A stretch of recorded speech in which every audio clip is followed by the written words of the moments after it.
นี่พ่อแม่พี่น้องนี่เห็นบอกไม่คำโอ้หลายนี่แต่งเขาแต่งส่วนวันนี้กสิได้พยายามเอาแมงคามเนาะพี่น้องเนาะแมงคามอยู่นี่ก็ไล่คุณว้าทุกแอบขาดเป็นบอกพ่อแม่พี่น้องแมงคามอยู่ไหนวันนี้เขากสิได้ขย่าใหม่แต่ขย่าให้มันตกลงมาแล้วเขาสิได้เก็บแมงคามใส่ในตะกร้าเนาะนี่คือตะกร้าของบ้านเฮาวันนี้เขาสิได้ขย่าลงตะกร้าลงก่อน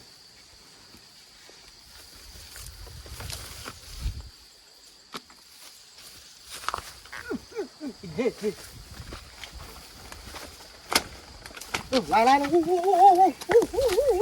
นี่พ่อแม่พี่น้องนี่เห็นบอกแม่คำโอ้ไล่น้องเอ้ย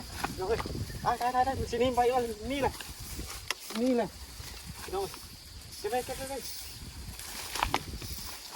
อนนี้กำลังเก็บแมงคำด้วยพี่น้องเอ้ยมีบ้างเลยมีใช่เลยปะนี่ก็เลยอันนี้แต่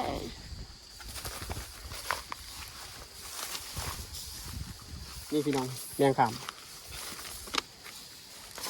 เดี๋ยวนี้แล้วชีวิตบ้านเฮาพี่น้องเอ้ยเก็บแมงคำ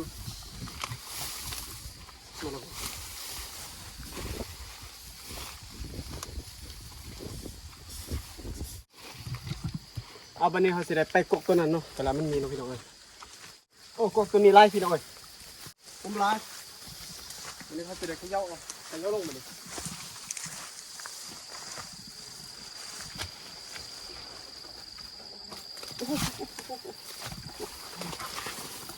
ตกที่ช่วยกันโอ้ได้ครับพี่น้องลมได้หมดทันเลยลงลายสิเลย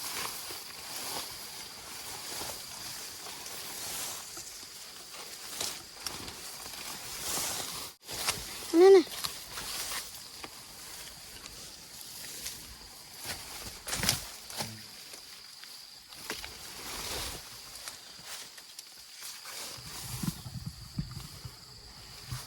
อาบานิกาสิได้ซอกห้าหมักแตงเนาะหมักแตงเขาเนี่ยเขากำลังซอกห้าจะตัดเสียมใหม่ครับโอ้ท่านพี่น้องเห็นบ่อันนี้นี่พี่น้องหมักแตงเขาแตงส่วนจะได้เก็บพี่น้องนี่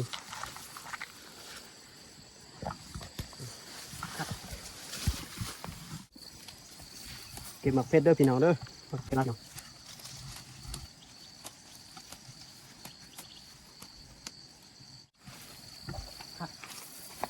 ตอนนี้ก็ได้พอหมักแตงหมักแตงเนาะลองกินเด้อพี่น้องเด้อแซ่บบ่นี่หมักแตงพี่น้องกินเลยกินกันนะ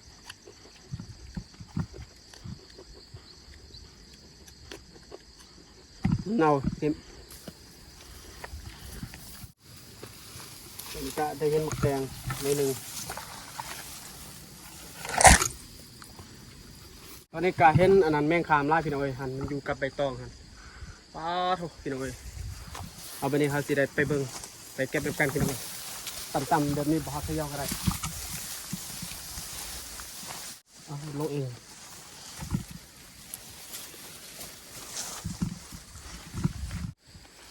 ลงเลย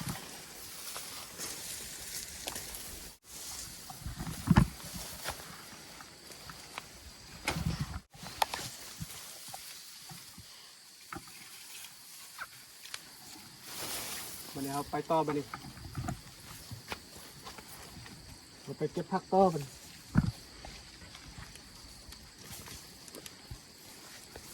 ไปพี่น้องไปทางนี้พี่น้องเห็นบ่ได้ชมเก็บที่แจ้งนะบ้าขย่อก็ได้เห็นบ่พี่น้องเห็นบ่พี่น้องเอ้ยโอ้แมงขามไล่พี่น้องเอ้ยทุกพี่น้องพูดเอาพี่น้องทุกวัวลายแท้เห็นบ่พี่น้องมีแต่แมงขามพี่น้องเอ้ย โถบันนี้เขาจะได้เก็บเนาะพี่น้องเนาะจะได้เก็บแมงคามจับดีๆพอให้มันตื้นโถพี่น้องป้าสิลงเลยฮันอยู่ไหนสิลงไล่เลยฮันโถโอ้ตื่นแล้วตรงเลยพี่น้องเอ้ยแมงคามไล่พี่น้องเอ้ยตอนนี้น้องไส้กะเพิ่นกะได้เก็บวันนี้เขาสิได้เขย่าเนาะเพราะว่ามันสูงเลยพี่น้องเอ้ยเขาสิได้ถ่ายอยู่ลุมถ่ายเท่ารูปพี่น้องถูกบ่แม่พี่น้องเอ้ยเห็นบ่ลายขนาดแมงคามตอนนี้กะได้เก็บเด้อตอนนี้น้องไส้เพิ่นกำลังเก็บเด้อ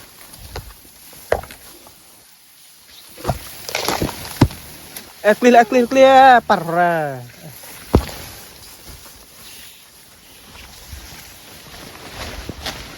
เจ๊เลย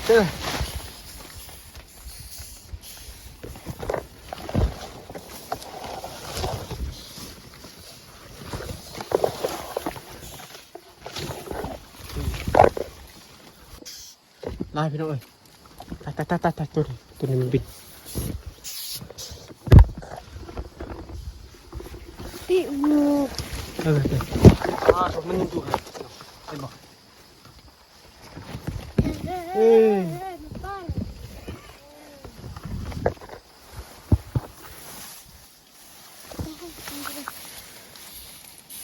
้ยกลีว้ายอ่อนๆพี่แกไตยา ปาระดอกนี่รับความไอ้บันนี้ก็ได้เก็บแมงคามได้ไล่แล้วบันนี้เขาสิได้ไปบันนี้เก็บผักต่อหลังจากเก็บผักแล้วเขาสิได้เก็บแล้วก็เขาสิได้เก็บเมื่อ